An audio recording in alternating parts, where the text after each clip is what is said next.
الحمد لله نحمده ونستعينه ونستغفره ونعوذ بالله من شرور أنفسنا ومن سيئات أعمالنا من يهده الله فلا مضل له ومن يضلل فلا هادي له وأشهد أن لا إله إلا الله وحده لا شريك له وأشهد أن محمدا عبده ورسوله أما بعد.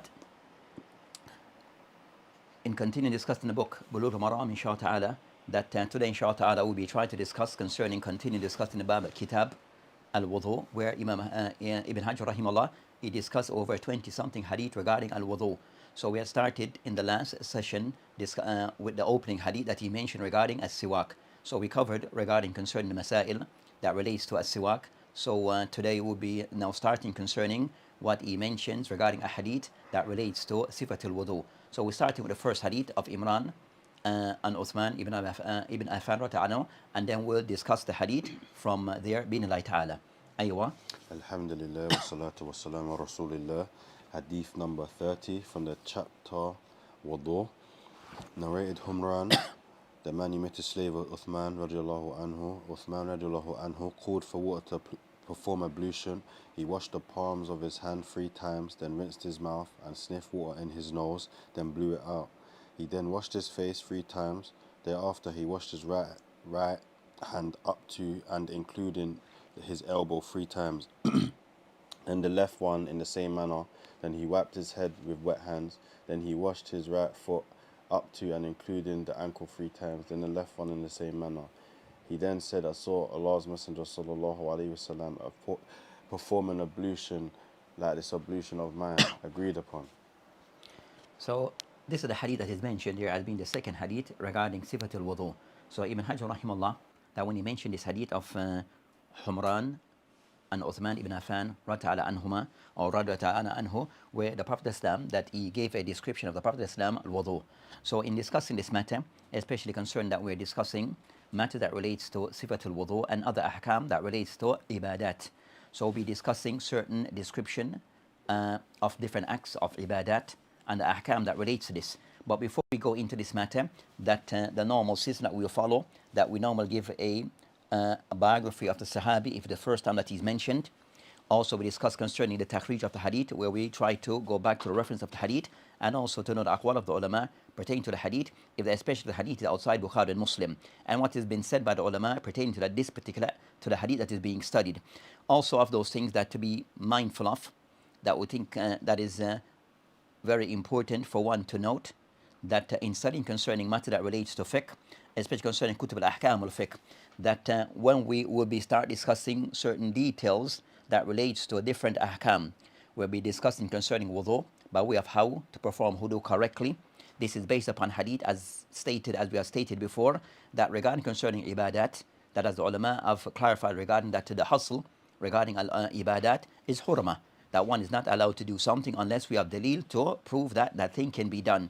So regarding acts of ibadat, such as by way of performing wudu, those things that are said to be nawaqil al-wudu, those things that relates to ahkam al-siyam, ahkam of the various type of salat that we perform, that these things that for the person to do anything, one is required to have a dalil as a proof that that thing can be done. As the asl, that the original ruling is that one is not allowed to do anything until there's something to say otherwise. So one need a go ahead, which is by way of dalil regarding what to be done. So in covering matters regarding to the hadith that are being mentioned in this book of Blughul Al-Maram, that as we, the method that we follow, that we discuss the hadith where we mention takhrij, and also we give the opinion of the ulama or state the views of the ulama pertaining to the hadith. At times, we have mentioned some hadith where there's some khilaf, there's some difference between the ulama regarding their judgment on that hadith.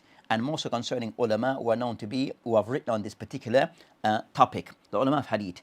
So in discussing this matter further, what we may cover certain masail and certain hadith that may be needs to be discussed further. And bear in mind regarding discussing concerning matter that relates to fiqh, issues regarding in ilmiya in a very scholastic way, and trying to be as precise as possible, that of the things to take into account are the following 4 or 5 things. So when we be in discussing of these masail, these issues relating to ahkam of wudu and those things that will follow, that at times we may go into some detail due to certain factors. But of those things that one have to take into account when studying concerning fiqh are the following points. One, the first is concerning thubut ad-dalil. So of those first things regarding that in covering matters concerning fiqh and matter which is ilmiya, the first thing regarding the person should take into account is one, thubut ad-dalil, that a person try to first ascertain concerning that the evidence. So first regarding a person try to confirm the credibility or the source of that evidence, that is something which is thabit. So first, thubut ad-dalil. So the person that he tries to ensure that the evidence that is being used, that is something which is valid. So validating of the evidence. The second, sihhat al-istidlal. The second thing a person have to consider regarding that sihhat al-istidlal, where the person also ensure that the issue that is being covered, that the evidence that is being used, that it correspond. So they fall in sequence. So whatever is being discussed, the evidence that is used, that it actually covered the issue that is being discussed. They mention sihhat al-istidlal.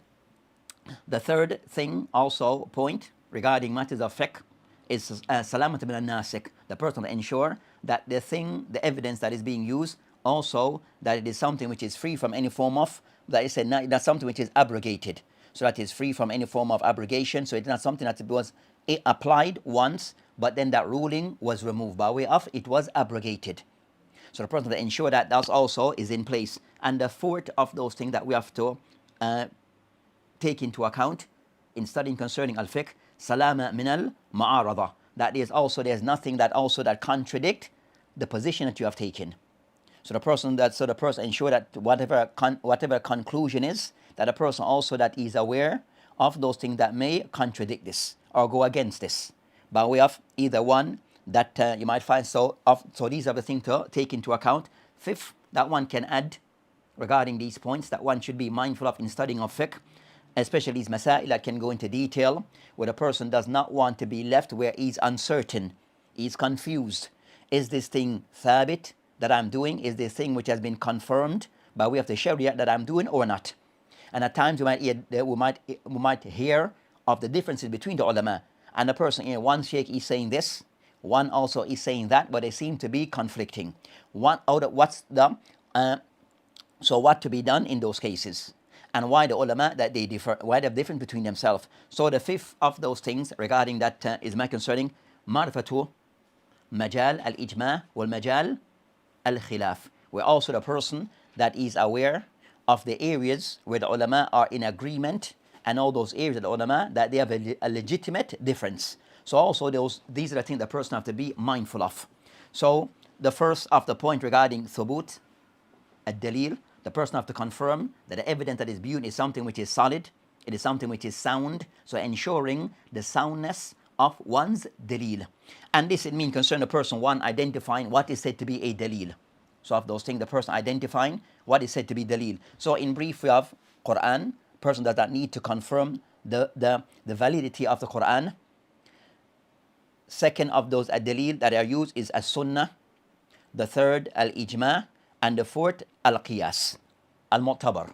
So regarding concerning these adillah, the first three, the Quran, the second, as-sunnah, and the Quran does not need to be cross-checked regarding it being a valid dalil. The second being a sunnah, it need a process of regarding the person the person has to now critique the sunnah by way of trying to verify the authenticity of that hadith, meaning is the hadith sahih or not. And the process of this, there's a process regarding how to verify and to critique whether hadith is authentic or not. So this is where the ulama of hadith and the ulama in general, that regarding hadith or hadith being valid, hadith being authentic, being credible, that it must comply with certain conditions. So the ulama of hadith, that they have laid down certain condition that one have to ensure the hadith it fulfill these criteria.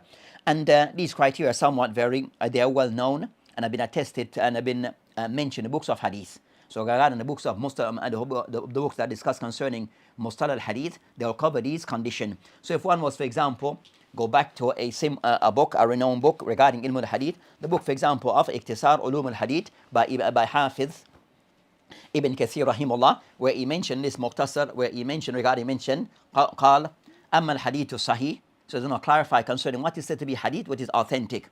أما الحديث الصحيح فهو حديث المسند الذي يتصل إسناده بنقل عدل ضابط عن عدل ضابط إلى منتهاه ولا يكون شاذا ولا مؤللا. So this is what he mentioned regarding what has been mentioned by Ibn Salah as to what is said to be a hadith sahih. Then he mentioned that qultu, then he mentions what he mentioned, Ibn Kathir mentioned, أما الحديث الصحيح فهو, as for hadith was said to be sahih, then it is a hadith that is musnad, hadith that goes back with a complete chain, a connecting chain that have been narrated by individuals, narrators who are said to be trustworthy, credible narrators upon each other until it ends. And also it is free from being one which is shad, that have any form of contradictions, wala mu'allan. And also there is nothing that seems to be mu'allan, something that is not easily detected. So they have some hidden defect in the hadith. So those are the general condition of hadith as-sahih. That's the general condition of hadith as-sahih. Then he mentioned a few pages, then he mentioned a few lines down, meaning Ibn Kathir rahimahullah, they mentioned قال وهذا هو حديث الذي يحكم له بالصحة بلا خلاف بين أهل الحديث. And he mentioned that regarding those conditions, which are 5, the hadith of a continuous connected chain. Second, that it is narrated by a person who is trustworthy, and also he's precise in his memory, he has good memory, precise in his memory. And fourth, the hadith is free from any form of contradiction. And fourth and fifth, that the hadith have no hidden defects. Those are the 5 conditions. He stated, قال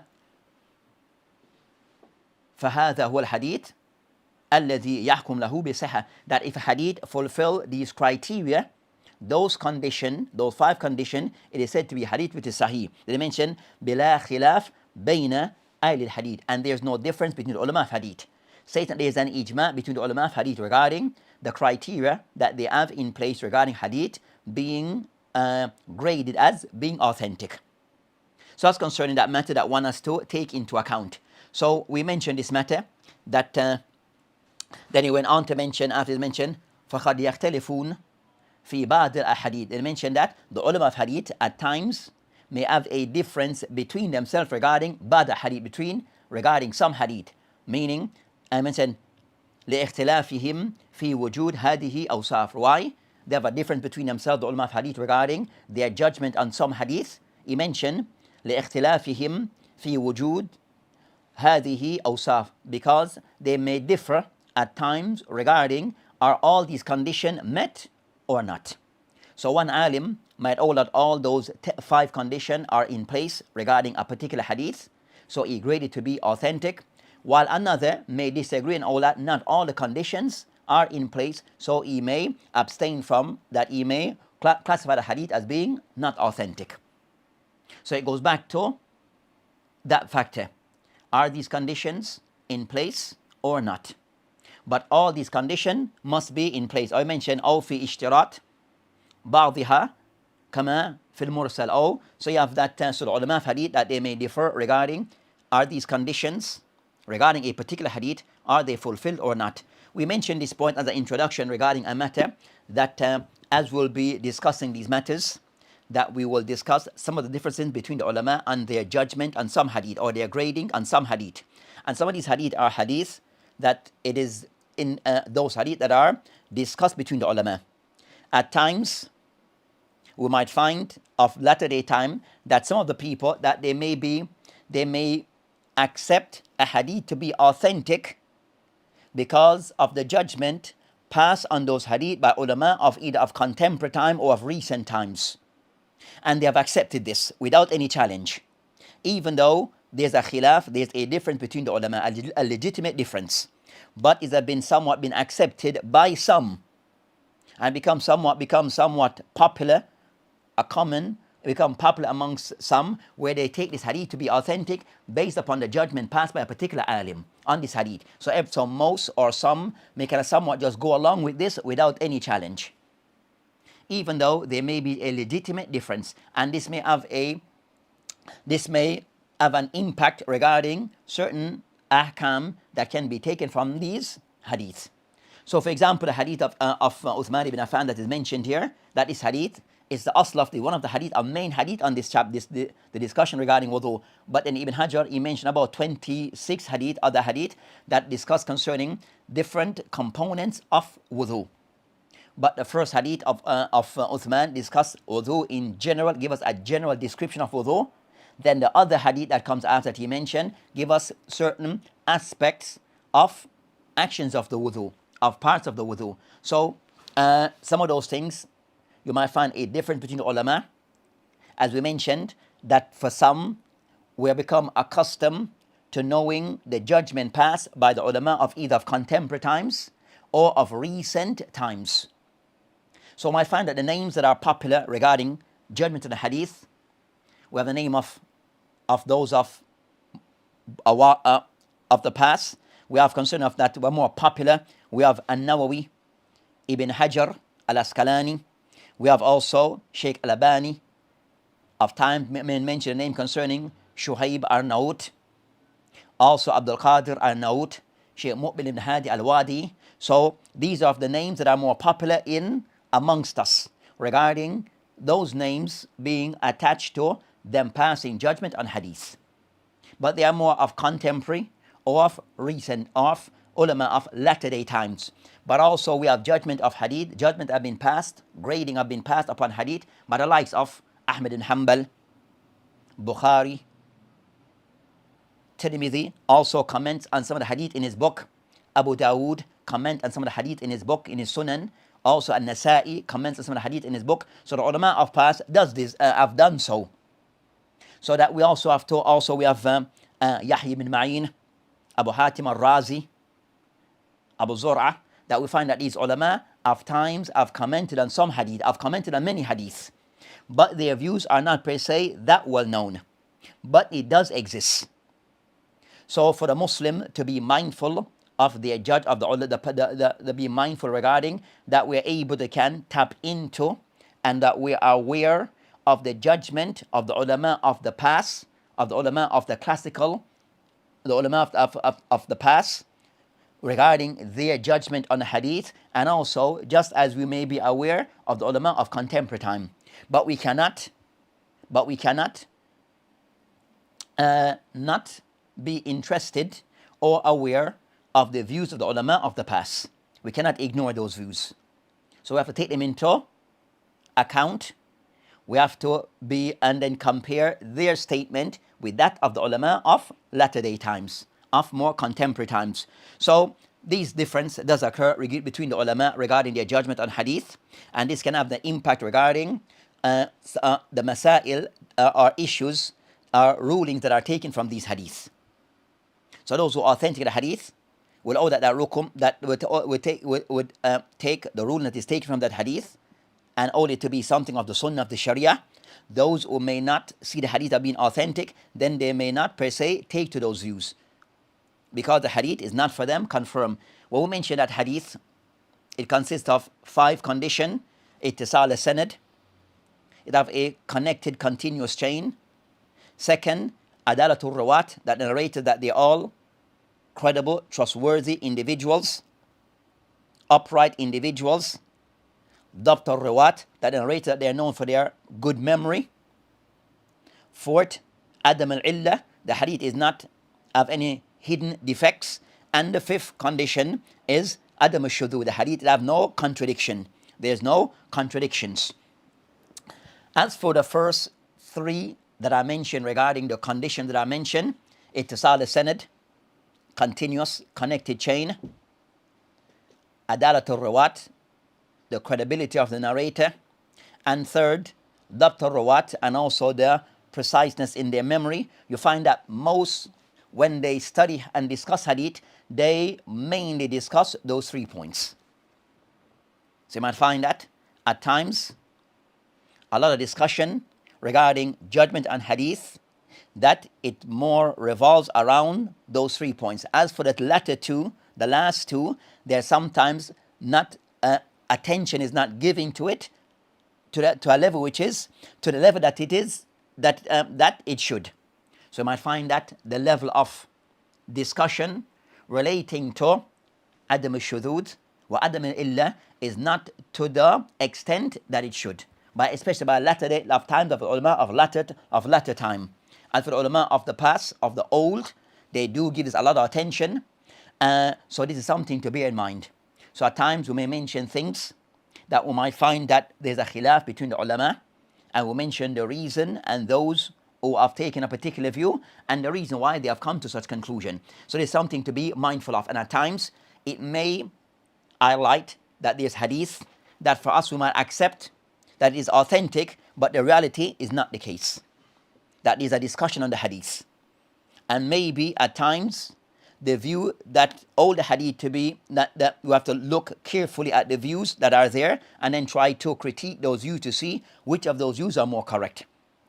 And not per se go to the view that is become the popular view, but to know and to be aware of the awareness of there's a khilaf between the ulama and how we navigate that khilaf based upon the dawabit, the principles and the guideline outlined by the ulama. Regarding weighing up the difference between the ulama and how to come to a final conclusion. So that's concerning, and this, as I said, this is a part of the discussion regarding books like Blughul Al-Maram, and in regarding al-fiqh in general. So at times we might find that one alim may take that hadith is authentic, another may hold it is not. Then we'll find that us who are in between, what do we do? So you have those people, Tullabul Ilm, who can do more research on the matter, then they're obliged to do so.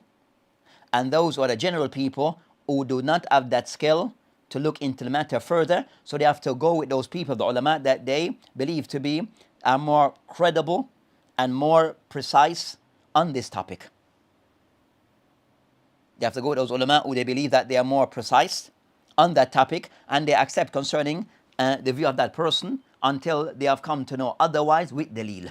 So they take that view until they have come to, they are aware of something which is contrary to that, based upon stronger evidence that have come to their attention. So regarding concerning the people that you find regarding judgment passed on hadith, especially concerning of contemporary times, we'll find that of those that they more, and in most cases, will stick to the view of a particular alim of contemporary times, of recent times, in all their tasheeh, in concerning tasheeh wa tad'if. So whether had any hadith that they hold to be authentic, they accept this. In most part, whatever they hold to be da'if, weak, they also accept this. So you want to find that some tulab, some teachers, duat, that regarding their verdict, their judgment on hadith, it is based only on the view of a particular alim of contemporary time. Whatever that alim holds to be authentic, they accept it. Whatever holds to be not authentic, they also accept this. And sometimes they find it difficult to accept the views of others. At times, they might find it difficult to accept the view of other ulama who may contradict the person that they look to they take their view in completely on this discussion. So regarding concerning that, so the person of Talib al-Ilm, regarding these matters, he has to be willing to investigate the matter further, not have restriction upon himself and his research, but rather try to sort those sources that are available, that he can have a wider view on the matter and not a restricted view on the matter, as sometimes may occur with some. So that's concerning this matter that one to bear in mind. So as we mentioned that regarding concerning that, these principles to be followed regarding masail al-fiqhiyya, ilmiyya, first try to affirm that the evidence used it is sound. Second, ensure the way it is understood is correct.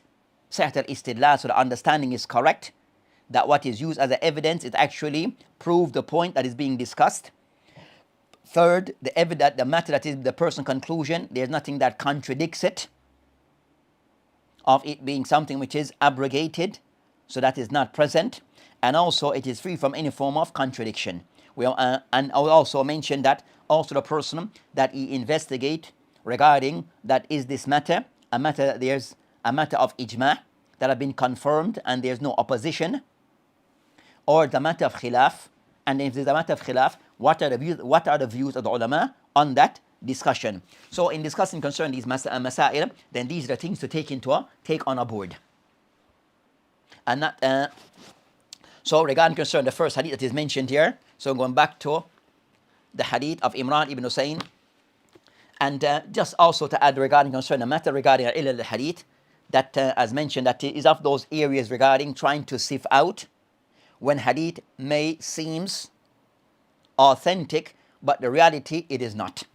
Where these are the more meticulous area regarding ilm al-hadith, and a more very detailed aspect of ilm al-hadith, that many of the ulama, some may not per se give it this the attention that it is deserving, because it requires great research, and also gathering a lot of, so it require great research on this particular, using that approach. So I mentioned regarding concerning this matter that the ulama mentioned that the ulama on this particular field, that they are few. So the shahid that you find that they have mentioned that the ulama who specialize in this area regarding a hadith, concerning detecting the ilal of hadith, those hidden defects, those hadith that may contradict others, that what from the hadith that is apparent, from the hadith it seems, from what is apparent, it seems okay, but reality is not. You find that not many of the ulama might be go in that may master this field, only a few. So you might find that in this field, not many of the ulama themselves may master this field, only a few. So taking this, so these are the things that one has to be mindful of. Where hadith at times, it may look from what is apparent that the hadith is authentic, but the hadith actually may be mawquf. It's a statement of the Sahaba, not the statement of the Prophet ﷺ. So this is where the person has to now verify, is this hadith, what is referred to the hadith, is this actually a statement of the Prophet ﷺ, marfu', or is it actually a statement of the Sahaba? And some of those cases we had mentioned in brief before. Also you might find cases where concerned that the hadith, that regarding ruling concerning that shudhud, and some of those things may come up in our discussion. So in discussing the hadith that we have in front of us, where Ibn Hajar rahimahullah, he mentioned regarding this hadith, which is the hadith that it read concerning an Humran rata'ala anhu, anna Uthman rata'ala anhu, daha bi wadu'in, that Uthman ibn Affan, that he called for water, فغسل كفيه ثلاث مرات, that he washes up to the wrist 3 times, ثم تمضمض واستنشق واستنثر, then he put water in his nose, sniff water into his nose, and also in his mouth, and also sniff it in his water in his mouth, and also that he sniffed water into his nostril, and also he blew it out. ثم غسل وجهه ثلاث مرات, then he washed his face 3 times. ثم غسل يده اليمنى إلى مرفق ثلاث مرات, then he washed his right hand to the elbow 3 times. ثم اليسرى مثل ذلك, then he did the same to the left hand. ثم مسح برأسه, then he wiped his head. ثم غسل رجله اليمنى إلى الكعبين ثلاث مرات, then he washed his right foot up to the elbow 3 times. ثم اليسرى مثل ذلك, then he did for the left leg the same 3. Then ثم قال رأيت رسول الله صلى الله عليه وسلم توضأ نحو وضوءه هذا, then he mentioned that I saw the Messenger of Allah subhanahu wa ta'ala made wudu as I have done. They mention Mutafiquon alay, the hadith is Mutafiquon alay. Bear in mind that it's also, so that's concerned the hadith in the Bukhari and Muslim. So this hadith is a portion of hadith, not the complete hadith. So Ibn Hajar rahimahullah, when he mentioned this hadith, that the hadith have also additional wordings at the end where he just mentioned a portion of it, but the hadith is not the complete. He mentioned the section of hadith that relates to what he wished to discuss, which is sifat al-wudu. So this hadith regarding at-takhrij of, as I mentioned regarding this hadith, regarding the narrator of the hadith. So regarding concerning the narrator of the hadith, we have Humran, who's a narrator on Uthman, that from the Tabi'een, it mentioned Umran, that his name is Humran ibn Aban ibn Khalid. So Humran ibn Aban ibn Khalid, thiqa min al-Tabi'een. So he's from the Tabi'een. Then you have those that Uthman, he was like Uthman released, freed, and then he went to Al-Basra, tahawul ila Basra, he went to live in Basra, وَمَاتَ بِهَا, and he died in Basra, سنة 75, in the year 75, he died in the year 75 al-Hijri. So this is Humran ibn Abban ibn Khalid. That's considered a narrator on Uthman. As for the narrator, the Sahabi, the narrator of this hadith, who is Uthman ibn Affan ibn Abn As ibn Umayyah al-Qurashi al-Umawi. So again, Uthman ibn Affan ibn Abi al-As ibn Umayyah al-Qurashi al-Umawi. Uthman ibn Affan radiallahu anhu is also Amir al-Mu'mineen, one of the Khulafa al-Rashid, is the Thalith al-Khulafa al-Muslimin, and is the third of those who were the first of the Khulafa. So he's the third after Abu Bakr, Omar, then Uthman. So he's the third of the Khulafa after the Prophet Islam's death. Aslama, and he's said to be the Khulafa al-Rashid, one of the Khulafa al-Rashid, even though you might find those who are said to be the Rafida, that slash Shia, that they're against, they oppose concerning Uthman ibn Affan, and those who precede Ali, or that the Shia, the Rafida, that they believe that the person who was the leader of that the person who was to succeed the Prophet of Islam immediately was Ali ibn Abi Talib. So the Rafida, that they believe that the one who was to succeed the Prophet of Islam immediately after was Ali ibn Abi Talib, even though they Ali ibn Abi Talib. So anyone who they believe that succeeded, that came before him, preceded him, who is Abu Bakr, Uthman, Umar and Uthman, that they somewhat reject them. They reject their leadership. So that as for the matter regarding Al-Rafida, that's the next discussion regarding the Rafida and their deviation in various things. But of the things that they speak ill of many of the companions, of those things, of their evil, is that they speak ill of many of the companions. Amongst them, Abu Bakr, Umar, Uthman, amongst them. Then I mentioned here Uthman ibn Affan radiallahu anhu, Aslama qadiman, ala yad Abu Bakr as-Siddiq. So Uthman, of those who accepted Islam from the early days, when Islam started, and he accepted Islam from Abu Bakr as-Siddiq radiallahu anhuma. Also he made al-Hijrah. Uthman, he made al-Hijrah. And also he was Uthman ibn Affan, so he made several hijrah. Uthman ibn Affan radiallahu anhu, that tazawwaj the Prophet Islam's daughter, who's Ruqayyah. So Uthman ibn Affan, that he first married Ruqayyah, the Prophet Islam's daughter. Then when Ruqayyah radiallahu anhu, that when she radiallahu anha, when she died, that Uthman radiallahu anhu, that he married a second of the daughter of the Prophet Islam, who is Kulthum. So Uthman radiallahu anhu, he married two of the Prophet Islam's daughters, the first being Ruqayyah. Then after she passed away, then Uthman, after her death, then Uthman, he married another of the daughter of the Prophet Islam, and the daughter was Kulthum. He married Kulthum. So by this, because of this, where it shows that a permissibility for that Uthman married two of the daughters of the Prophet Islam under separate circumstances, they mention that he is referred to as Dhul Nurayn. He is referred to as Dhul Nurayn, the person of the two lights. And the two lights meaning that because of his marriage to two of the daughters of the Prophet Islam, Ruqayya and Kulthum. And also Uthman bin Affan, of those who have been given glad tidings of Jannah. Also that he participated in many of the battles of the Prophet Islam. And regarding concerning that Al-Bayr Ridwan, regarding concerning that Uthman ibn Affan, that he was the one who was sent as an emissary by the Prophet Islam to the people of Mecca. And then there were some matter regarding them wanting to kill Uthman. So this came to the Prophet Islam attention. So the Muslims were prepared regarding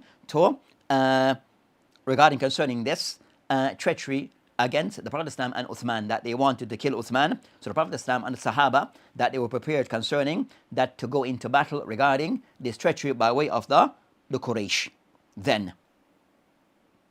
So they made a biyah between themselves regarding this matter, regarding going against the people of Mecca, because of they thought that because of them thinking of and plotting to kill of Uthman. Uthman ibn Affan anhu, that tawalla al-khilafah, he also became one of the Khalifa of the Muslim, one of the early ones. So he was the third Khalifa of the Muslim after Abu Bakr wa Omar, then Uthman. So he's the third Khalifa of the Prophet Islam, and his way of assuming leadership of the Muslim by way of al-bay'ah, shura. So regarding concerning that Omar al-Khattab, that he had placed X amount of Sahaba to be the ones to select from amongst themselves someone to be the Khalifa, and Uthman was the one who was chosen from this group of Sahaba. So Uthman ibn Affan anhu, he was killed shahidan. He was killed anhu Yawm al-Jum'ah, in the month of Dhul Hijjah, after Salatul Asr. So soon after Hajj, in mid Dhul Hijjah, so he was killed after Salatul Asr, and Uthman ibn Affan, and he was buried the night. He was buried on Yawm al-Sabt, on the Saturday, in Sana Khamsa wa Thalathin, in the 35th year of the Hijrah. He died the 35th year of the Hijrah. And his qabr is ma'ruf, and he was buried, he was placed to rest in Baqiyah in Medina. He was placed to rest in the Baqiyah, the burial ground in Medina. Uthman ibn Affan was placed to rest there. So that's in brief regarding Humran and also Uthman ibn Affan anhu. And as for his hadith, can be found in Kutub al-Sitta. So Uthman ibn Affan hadith can be found in Kutub al-Sitta and books of hadith in general.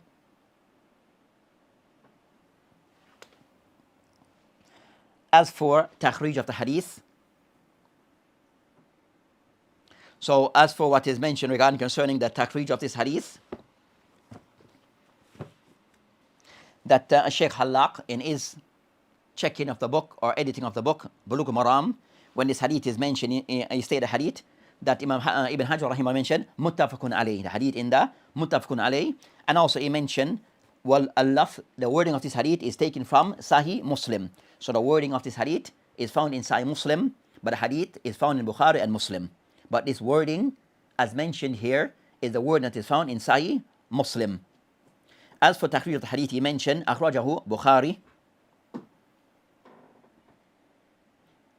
and Bukhari rahimahullah, he mentioned his hadith several places in the Sahih. So his hadith is mentioned several places in the book of Imam Bukhari rahimahullah. Also the hadith is mentioned in Sahih Muslim by Imam Muslim rahimahullah in his Sahih. Also the hadith in the Abu Dawood, he mentioned it, wa Ibn Majah, Nasa'i,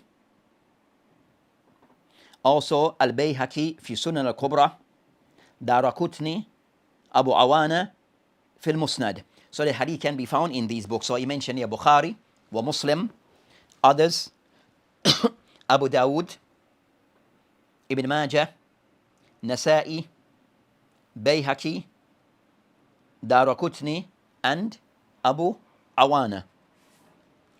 This is as mentioned by Halak. This is what is mentioned by Halak. So that's concerning this particular hadith that is mentioned here.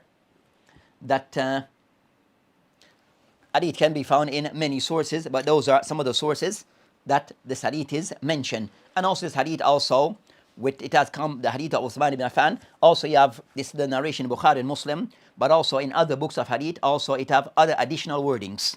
So and those will be covered. So the hadith also have other additional wordings that will be covered. As for this particular hadith, that it gives us a general description of how to perform wudu. So this hadith, it gives us a general description as to how to perform al-wudu. And this would include those things that are considered to be the acts that are wajib regarding wudu, and also those that are al-sunan. So the hadith here, it mentions some acts that are said to be of the wajibat of wudu, those things that are compulsory acts of wudu, and also it covers some of the sunan acts of wudu, and also some of those things that are the non-compulsory acts of wudu, and they are not wajib but encouraged to be done. So this hadith regarding the mawdu of this hadith is regarding kayfiyat sifatul wudu, regarding concerning how to give a general description as to how to perform al-wudu. And this hadith of Uthman ibn Affan anhu is said to be one of the main hadith of this that give us most the hadith regarding wudu. That is one of the central point hadith regarding the description of wudu. So the hadith becomes a central as a main source regarding giving a detailed description regarding wudu. So regarding most of these points, not all the points regarding wudu.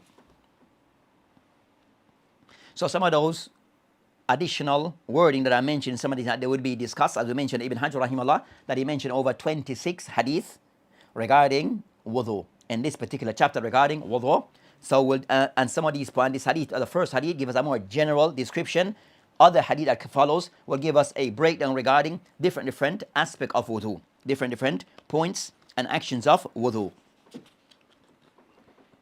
Some of those discussion, some of those wording, or some of those points will cover some hadith regarding certain acts of wudu that are under discussion, based upon going back to whether the hadith is authentic or not, based upon the grading of the hadith. Is the hadith sound or not? At times, we might find differences between the ulama regarding their grading on the hadith, where some may accept the hadith to be authentic, while others may not. So, and that will have a bearing on whether the act is considered to be a part of wudu or not. So of those points that will be covered regarding concerning that, so the hadith here, it mentioned that certain points regarding al-wudu, mention certain main points regarding wudu. The next point we'll discuss regarding this hadith, what the ulama refer to as shurut raf al-hadath bil-wudu. Those things that for a person will do, the thing that the condition in removing, in performing of wudu. So the general shurut regarding al-wudu. Of those things, one, al-Islam. For a person wudu to be considered to be valid, to be sound, the person has to be a Muslim. As for a kafir, then if you perform wudu, is not considered to be valid. Regarding, so the person's concerned to Islam is of the condition regarding wudu. Second, of those things the ulama mentioned of the condition of wudu, overall condition for wudu to be valid, that at-tamyiz. So you find that some of the ulama mention tamyiz, where that the person performing wudu, that they can make clear distinction. And tamyiz means a person that is age, it's a age below bulugh, but the child is of an age that they understand things well. So for example, they have discussion regarding what is the age of tamyiz. Some mention from 7 upwards. From the age of 7 upwards, where the child can make clear distinction regarding things. They understand about performing wudu, they understand about salat and can do so. So they mention that just the tamyiz is the age before that of bulugh, of puberty, but that age they have a khilaf regarding as to what is the age of tamyiz. But some mention regarding concerning that the child can make clear distinction or reasonable enough distinction regarding actions, and especially more so regarding performing of wudu. So at-tamyiz, or some mention bulugh regarding so but tamyiz. The third of those things that should be in place regarding performing of wudu, al-aql, that a person performing wudu should be of sound mind, meaning the person whose wudu is not valid, a person of unsound mind. So the person who is said to be insane or of insanity, then such a person is wudu and acts of ibadah that they are not all deemed to be valid. Based upon the hadith of Aisha radiallahu anha, and Nabi Islam called Rufi al-Qalam and al-Thalath, that the Prophet Islam mentioned that the pen had been lifted on 3. And of those he mentioned regarding concerning that, so he mentioned regarding concerning Sabi hatta yukhbir, that and mentioned regarding that al-akhil nahim atta yastaykhudh. So they mentioned regarding the person that of sound mind. So fourth of those conditions, that an-niyah. So regarding before engaging in act of wudu, of these things that should be in place, an-niyah, the person that he has an intention, as in the hadith of Omar al-Khattab, innama al-amal bin-niyat. Innama al-amal bin-niyat. So the person has to have the intention that he's doing an act of ibadah to get close to Allah subhanahu wa ta'ala. The fifth of the condition that should be in place before commencing of the wudu, al-istihsab hukm, that also that the person intention, it is continuous throughout the act. So the person doesn't have the intention to discontinue that act. So the person who starts his wudu, that he continue that so the intention, it is one which is a continuous intention, not one which is the person of the intention that it is to break his intention. So a person not breaking his intention, where he doesn't. So that's concerned. I mentioned istishab al-hukm, with a person that he have the intent that not having the intention to discontinue his wudu. Of those what they mention,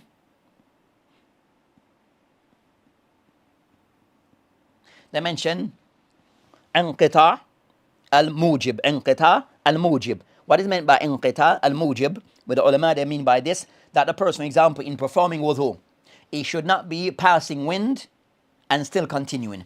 So the person, for example, if he's urinating, passing feces, the person complete what they're doing, end what they're doing, and then they can, before they start the act of wudu.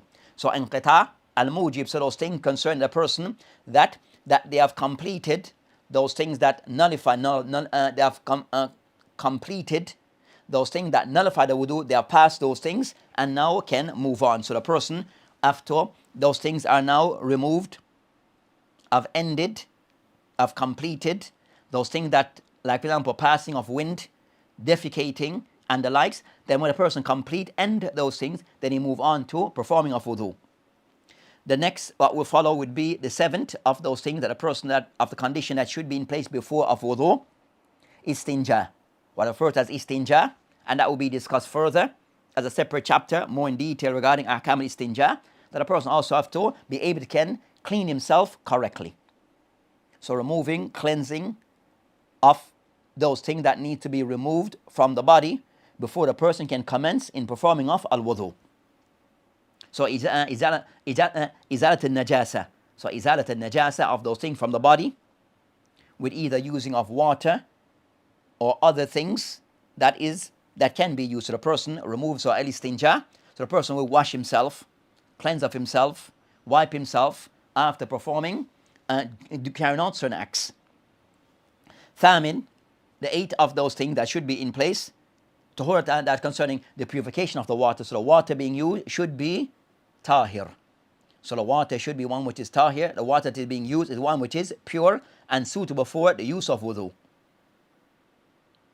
So make sure the water is one which is allowed to be used regarding performing of al-wudu. So those things, that's of another condition that should be in place before commencing wudu. So after shurut, also the 9th of those things, ibat al-mah. Ibat al-mah, also the water, it is something which is allowed, the person that he has, there's nothing that that the water is something which is permissible for him to use. But water, for example, is not water which is stolen. The person not using water, that it is stolen water. So the water should be one which is mubah. It is allowed for the person to have access or to use of that water, not water that is being stolen or the likes. What comes next? Al-ashir, izala ma yamna al-wusu' al-ma' ila bashara. That the person also, that nothing that blocks the water from getting to the skin. So there shouldn't be anything that will block or stop the water from touching the skin. So for example, the person might be, for example, the person wearing clothing to be removed. So the person, for example, that the end is wrapped with plastic. Or a person have paint that is very thick where that water is not be able to penetrate and touch the skin. So that becomes something which is blocking the water from touching the natural skin. According to the person, so that's concerning, so anything, so that's concerning of that condition. The next of those condition that ulama mention, the khud al-waqt. So even the ulama mention, they mention the khud al-waqt by way of, why it is mentioned, the entry of the time,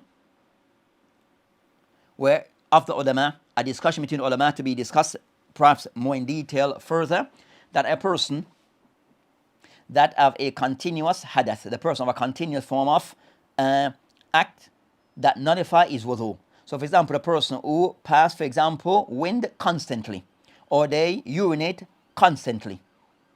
They're urinating because it's an illness that they're passing wind all the time. So such a person, I said that the person have this type of hadath al-da'im, a continuous act that nullify the wudu. Then in that case, some of the ulama mention and stipulate the person that for each the salat that he makes is wudu, for each salat when the time comes in. For example, dhuhr, he will make wudu for dhuhr when the time of dhuhr comes in, and it carries him throughout. When asr comes, he have to renew his wudu when time of asr comes in and make his salat then for asr. So that's a condition that is placed by some of the ulama. Even though I will discuss some of the ulama all that, that's not the person who makes wudu at any time, it can overlap other salat. It can go into other salat, and that will be discussed further, bi'idhnillahi ta'ala, but of the condition I mentioned regarding that matter. So these are what they mention regarding of these acts that we mentioned regarding that thing that should be in place regarding the person performing wudu. So those are things that I'll be like the shurut, those prerequisite before wudu is performed, that these things are in place. Next, we'll discuss and end with this as being the last point on this discussion regarding arkan al-wudu. What are the arkan of wudu? And you have, so this is the method that reflects the ulama, or especially the books of the fuqaha, they are discussed concerning arkan al-wudu. And this hadith can somewhat mention that it falls in line with the hadith or the ayah of Allah subhanahu wa ta'ala mentioned, Ya ayyuhal amanu idha qumtum ila salat. So it mentioned, oh you believe, idha qumtum ila salat. So, oh, you believe, if you stand for the prayer, فَغْسِلُوا وَجُوهَكُمْ. So it mentioned that one, فَغْسِلُوا وَجُوهَكُمْ, that you should wash your face. So washing of the face is one of the arkan of wudu. So those things that of the pillars of wudu, those things that are within the wudu, in cannot wudu, those things that are must thing, act to be done. One, the person must wash his complete face. And the ulama, some of the ulama, they include in this al-madmada wa istinshaq, with a person washing his mouth and his nose. There's a khilaf between the ulama on this matter that will be discussed later in coming lessons. But the person washing his face and including the nose and the mouth. The second of the arkan of wudu, as Ali mentioned, wa aydiyakum ila marafiq. So the second act, we consider to be the second, which is the arkan of wudu, is the person washing his hands. So washing the hand from the fingertip up, including the elbow, as being the second. So washing ghusl al-yadayn ila marafiq, or ila marafiqayn, or marfaqayn, that is also washing of the hands from the fingertip up to the including the elbow. The third of the arkan, it mentioned wamsahu biru'usikum. Then also that you, the third, that you wipe off your head. So wiping off the head, which is wiping the entire head, and we'll discuss this matter as the khilaf between ulama regarding, is the person required to wipe the entire head or a portion of this? That will be discussed further in this discussion. And also wiping off the head would also include regarding mas al-udhunayn, that a person wiping off the ears. Then the fourth of the arkan of wudu that I mentioned, ghusl al-rijlayn ma qabayn, that a person that he wash off his feet including the elbow. So washing the feet up, including the elbow, or not the elbow, the ankle, up until the ankle. So washing the feet including the ankle. So washing the feet including the ankle. As mentioned, وَأَرْجُلَكُمْ إِلَى قَعْبَيْنِ. So it mentioned وَأَرْجُلَكُمْ إِلَى قَعْبَيْنِ. So the person that he wash his feet including the ankle. So that's concerning, that's four. Then it mentioned that based upon the same ayah, the ulama mentioned that also of a fifth condition or the fifth arkan of wudu, tartib bayna a'dha al-wudu, that a person also that he has to stick to the order that as mentioned ayah, that order regarding concern a person of the limbs, where the person first washes his face, then he goes to his hands, then he goes to his head, then goes to his feet. So between those four limbs, the person has to keep that order: face, hands, head, feet. So the person, and I mentioned, but if the person regarding his hand to be discussed further, to wash his left hand first and his right and after, that does not go against the order.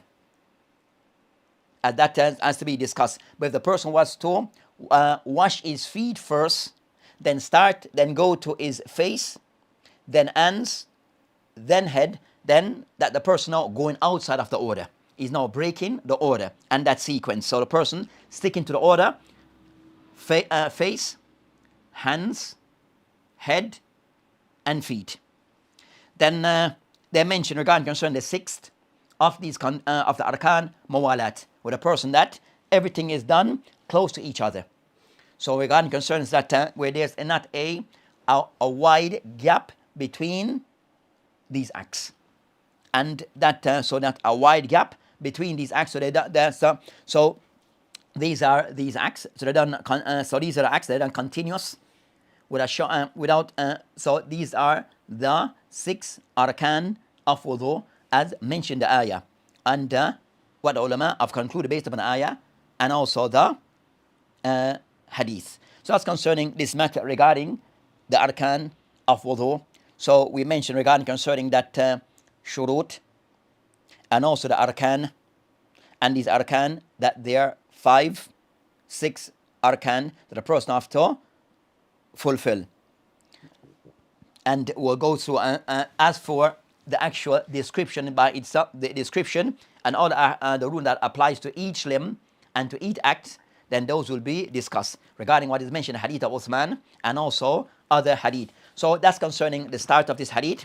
Then we'll continue further in discussing this hadith piece by and taking all the hukum that is mentioned in this hadith. We'll take concerning that the cover all that is mentioned in this hadith in the next lesson.